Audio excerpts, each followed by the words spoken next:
Как избавиться от скрипа в самокате? Посмотрите это видео до конца.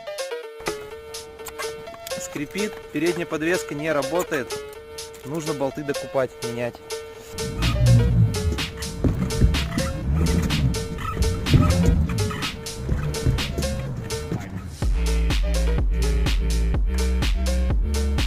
Все просто, нет скрипучего самоката, нет проблем.